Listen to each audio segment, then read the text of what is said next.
नमस्कार। आज मैं सुना रही हूँ मुंशी प्रेमचंद जी की कहानी नरक का मार्ग। रात भक्तमाल पढ़ते पढ़ते न जाने कब नींद आ गई।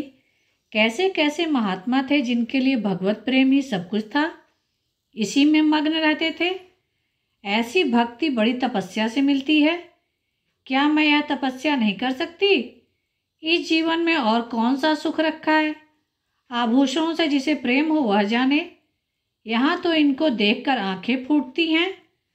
धन दौलत पर जो प्राण देता हो वह जाने। यहाँ तो इसका नाम सुनकर ज्वर सा चढ़ जाता है। कल पगली सुशीला ने कितने उमंगों से मेरा श्रृंगार किया था, कितने प्रेम से बालों में फूल गूंथे थे। कितना मना करती रही, न मानी। आखिर वही हुआ जिसका मुझे भय था। जितनी देर उसके साथ हंसी थी उससे कहीं ज्यादा रोई। संसार में ऐसी भी कोई स्त्री है जिसका पति उसका श्रृंगार देखकर सिर से पांव तक जल उठे? कौन ऐसी स्त्री है जो अपने पति के मुंह से ये शब्द सुने, तुम मेरा परलोक बिगाड़ोगी और कुछ नहीं?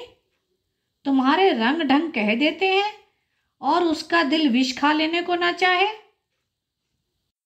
भगवान, संसार में ऐसे भी मनुष्य हैं। आखिर मैं नीचे चली गई और भक्तमाल पढ़ने लगी।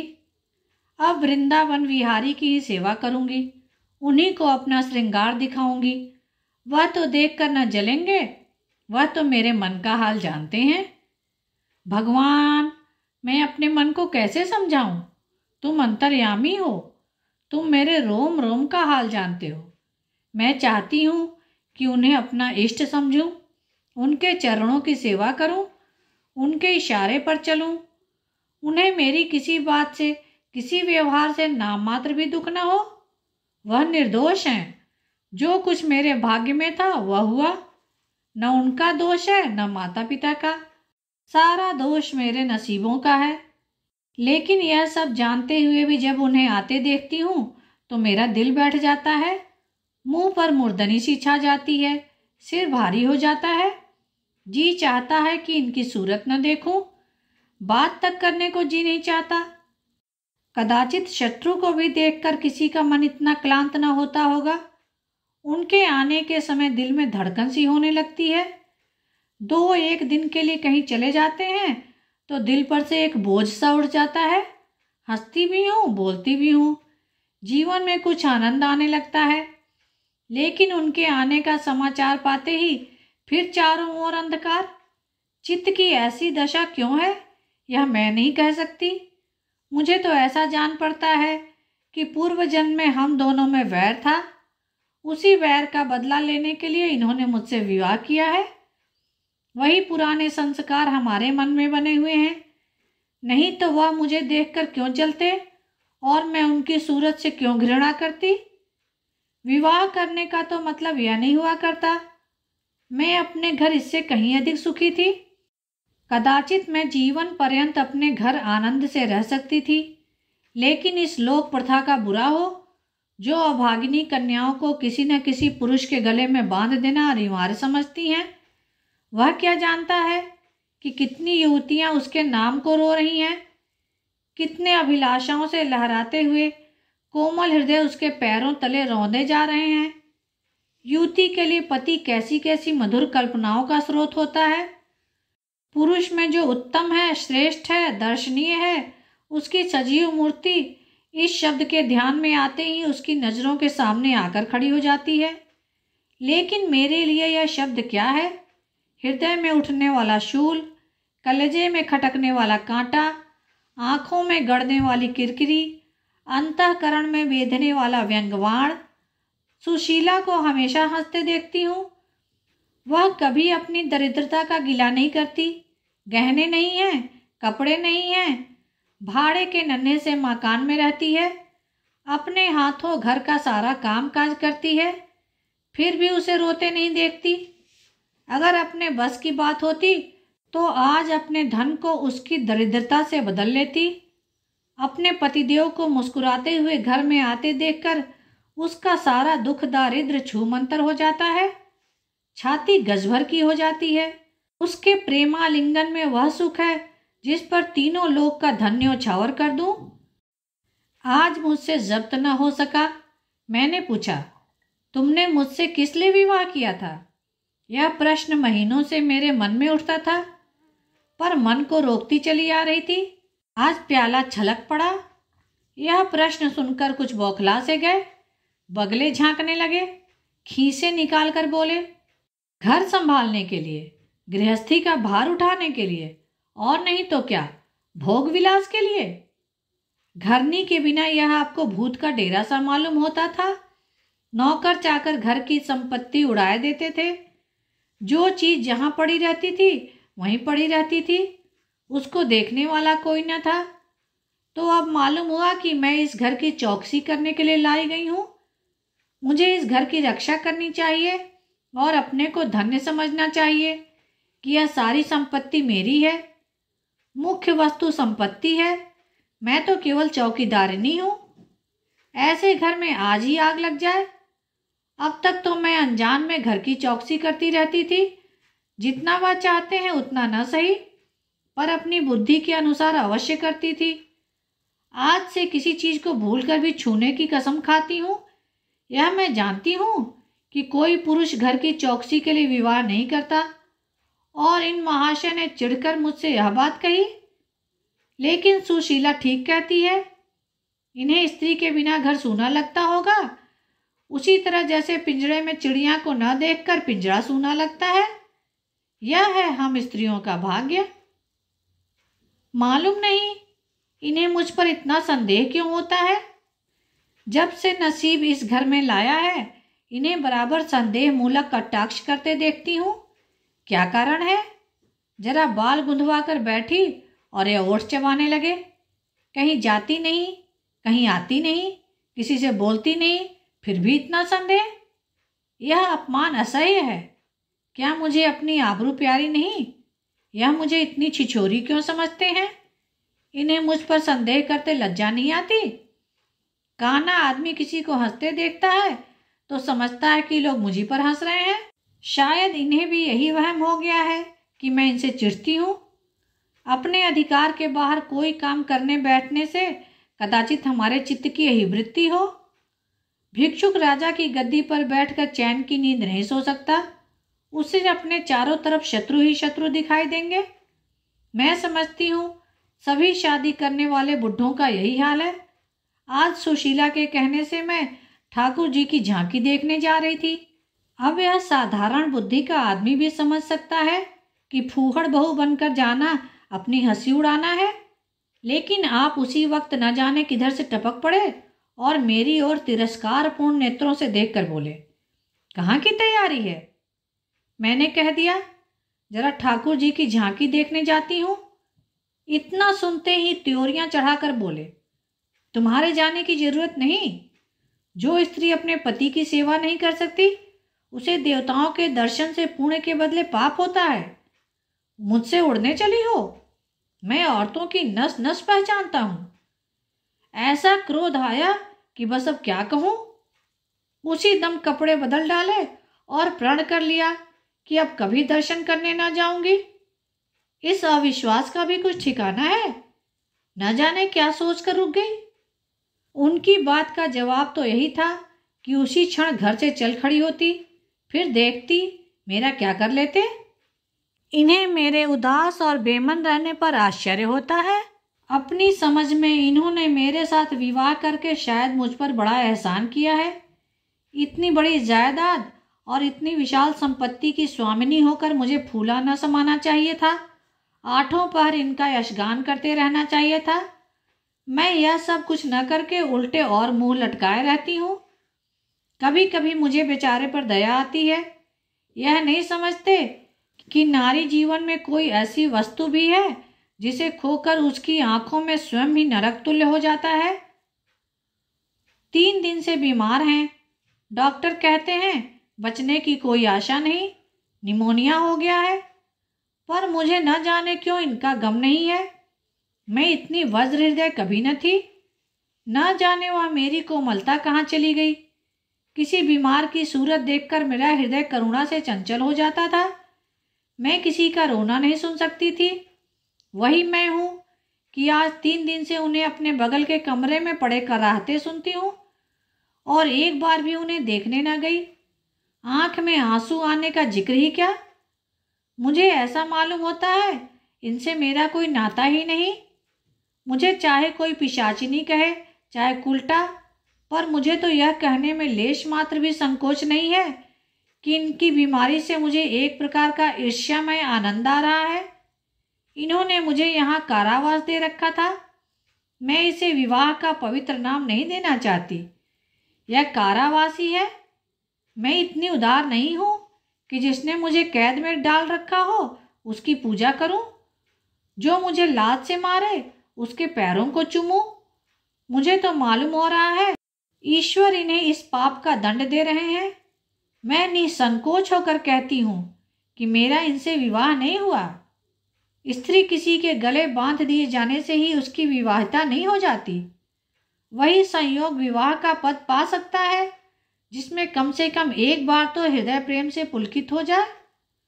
सुनती हूँ महाशय अपने कमरे में पड़े पड़े मुझे कोसा करते हैं, अपनी बीमारी का सारा बुखार मुझ पर निकालते हैं, लेकिन यहाँ इसकी परवाह नहीं। जिसका जी चाहे जायदाद ले, धन ले, मुझे इसकी जरूरत नहीं। आज 3 दिन हुए मैं विधवा हो गई। कम से कम लोग तो यही कहते हैं, जिसका जो जी चाहे कहे। पर मैं अपने को जो कुछ समझती हूँ वह समझती हूँ। मैंने चूड़ियाँ नहीं तोड़ी। क्यों तोड़ूं? मांग में सिंदूर पहले भी न डालती थी, अब भी नहीं डालती। बूढ़े बाबा का क्रियाकर्म उनके सुपुत्र ने किया, मैं पास न फटकी। घर में मुझ पर मनमानी आलोचनाएं होती हैं। कोई मेरे गुथे हुए बालों को देखकर नाक सिकोड़ता है, कोई मेरे आभूषणों पर आंख मटकाता है। यहाँ इसकी चिंता नहीं। इन्हें चिढ़ाने को मैं रंग बिरंगी साड़ियाँ पहनती हूँ और बनती संवरती हूँ। मुझे जरा भी दुख नहीं है।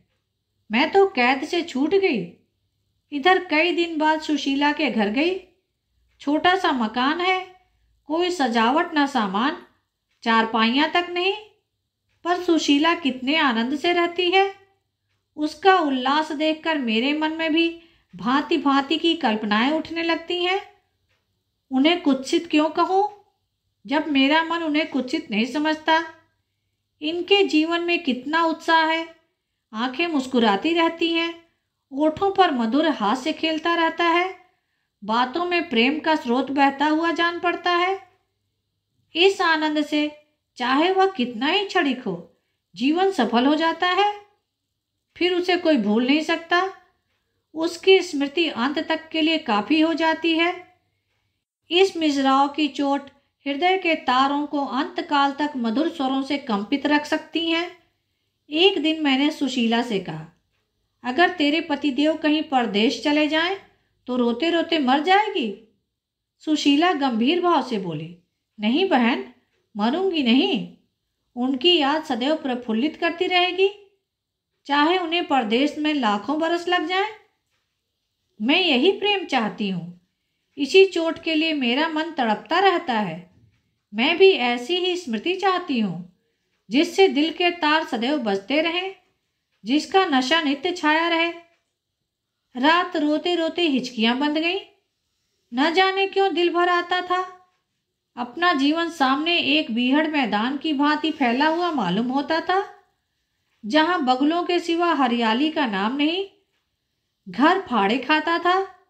चित्त ऐसा चंचल हो रहा था कि कहीं उड़ जाऊं। आजकल भक्ति के ग्रंथों की ओर ताकने को भी जी नहीं चाहता। कहीं सैर करने जाने की इच्छा नहीं होती। क्या चाहती हूँ वह मैं स्वयं नहीं जानती, लेकिन मैं जो नहीं जानती वह मेरा एक एक रोम जानता है। मैं अपनी भावनाओं की सजीव भूमि हूँ। मेरा एक एक अंग मेरी आंतरिक वेदना का आर्तनाद कर रहा है। मेरे चित्त की चंचलता उस अंतिम दशा को पहुंच गई है जब मनुष्य को निंदा की न लज्जा रहती है न भय। जिस लोभी स्वार्थी माता पिता ने मुझे कुएं में ढकेला, जिस पाषाण हृदय प्राणी ने मेरी मांग में सिंदूर डालने का स्वांग किया, उनके प्रति मेरे मन में बार बार दुष्कामनाएं उठती हैं। मैं उन्हें लज्जित करना चाहती हूँ, मैं अपने मुंह में कालिख लगाकर उनके मुख में कालिख लगा देना चाहती हूँ। मैं अपने प्राण देकर उन्हें प्राण दंड दिलाना चाहती हूँ। मेरा नारित्व तो लुप्त हो गया है। मेरे हृदय में प्रचंड ज्वाला जल उठी है। घर के सारे आदमी सो रहे हैं। मैं चुपके से नीचे उतरी, द्वार खोला और घर से निकली। जैसे कोई प्राणी गर्मी से व्याकुल होकर घर से निकले और किसी खुली हुई जगह की ओर दौड़े। उस मकान में मेरा दम घुट रहा था। सड़क पर सन्नाटा था। दुकानें बंद हो गई थी। सहसा एक बुढ़िया आती हुई दिखाई दी। मैं डरी, कहीं चुड़ैल ना हो। बुढ़िया ने मेरे समीप आकर मुझे सिर से पांव तक देखा और बोली, किसकी राह देख रही हो? मैंने चिढ़कर कहा, मौत की। बुढ़िया, तुम्हारे नसीबों में तो अभी जिंदगी के बड़े बड़े सुख भोगने लिखे हैं। अंधेरी रात गुजर गई। आसमान पर सुबह की रोशनी आ रही है। मैंने हंसकर कहा, अंधेरे में भी तुम्हारी आंखें इतनी तेज हैं कि नसीबों की लिखावट पढ़ लेती हैं। बुढ़िया, आंखों से नहीं पढ़ती बेटी, अक्ल से पढ़ती हूँ। धूप में चूड़े नहीं सफेद किए हैं। तुम्हारे बुरे दिन गए, अब अच्छे दिन आ गए हैं। हंसो मत बेटी, यही काम करते करते इतनी उम्र गुजर गई। इसी बुढ़िया की बदौलत जो नदी में कूदने जा रही थी, वे आज फूलों की सेज पर सो रही है। जो जहर का प्याला पीने को तैयार थी, वे आज दूध की कुल्लियां कर रही हैं। इसीलिए इतनी रात गए निकलती हूँ कि अपने हाथों किसी अभागिन का उद्धार कर सकूं। किसी से कुछ नहीं मांगती। भगवान का दिया सब कुछ घर में है। केवल यही इच्छा है कि अपने से जहाँ तक हो सके दूसरों का उपकार करूं। जिसे धन की इच्छा है उन्हें धन, जिन्हें संतान की इच्छा है उन्हें संतान, बस और क्या। वह मंत्र बता देती हूँ, जिसकी जो इच्छा हो वह पूरी हो जाए। मैंने कहा, मुझे न धन चाहिए न संतान। मेरी मनोकामना तुम्हारे बस की बात नहीं। बुढ़िया हंसी। बेटी, जो तुम चाहती हो वह मैं जानती हूँ। तुम वह चीज चाहती हो जो संसार में होते हुए स्वर्ग की है, जो देवताओं के वरदान से भी ज्यादा आनंदप्रद है, जो आकाश कुसुम है, जो गुलर का फूल है और अमावस का चांद है। लेकिन मेरे मंत्र में वह शक्ति है जो भाग्य को भी संवार सकती है। तुम प्रेम की प्यासी हो। मैं तुम्हें उस नाव पर बिठा सकती हूँ जो प्रेम के सागर में प्रेम की तरंगों पर क्रीड़ा करती हुई तुम्हें पार उतार दे। मैंने उत्कंठित होकर पूछा, माता, तुम्हारा घर कहाँ है? बुढ़िया, बहुत नजदीक है बेटी। तुम चलो तो मैं अपनी आंखों पर बिठा कर ले चलूं। मुझे ऐसा मालूम हुआ कि यह कोई आकाश की देवी है। उसके पीछे पीछे चल पड़ी। वह बुढ़िया जिसे मैं आकाश की देवी समझती थी, नरक की डायन निकली। मेरा सर्वनाश हो गया। मैं अमृत खोजती थी, विष मिला। निर्मल स्वच्छ प्रेम की प्यासी थी, गंदे विषाक्त नाले में गिर पड़ी। वह वस्तु न मिलनी थी, न मिली। मैं सुशीला का सुख चाहती थी, उल्टाओं की विषय वासना नहीं। लेकिन जीवन पथ में एक बार उल्टी राह चलकर फिर सीधी मार्ग पर आना कठिन है। लेकिन मेरे अधः पतन का अपराध मेरे सिर नहीं, मेरे माता पिता और उस बुढ़े पर है जो मेरा स्वामी बनना चाहता था। मैं यह पंक्तियां न लिखती, लेकिन इस विचार से लिख रही हूं कि मेरी आत्मकथा पढ़कर लोगों की आंखें खुले। मैं फिर कहती हूँ, अब भी अपनी बालिकाओं के लिए मत देखो धन, मत देखो जायदाद, मत देखो कुलीनता, केवल वर देखो। अगर उसके लिए जोड़ का वर नहीं मिल रहा तो लड़की को कुंवारी रख छोड़ो, जहर देकर मार डालो, गला घोंट डालो, पर किसी बूढ़े खूसट से मत ब्याहो। स्त्री सब कुछ सह सकती है, दारुण से दारुण दुख, बड़े से बड़ा संकट। अगर नहीं सह सकती तो अपने यौवन काल की उमंगों का कुचला जाना। रही मैं, मेरे लिए अब इस जीवन में कोई आशा नहीं। इस अधम दशा को भी उस दशा से न बदलूंगी जिससे निकल कर आई हूँ।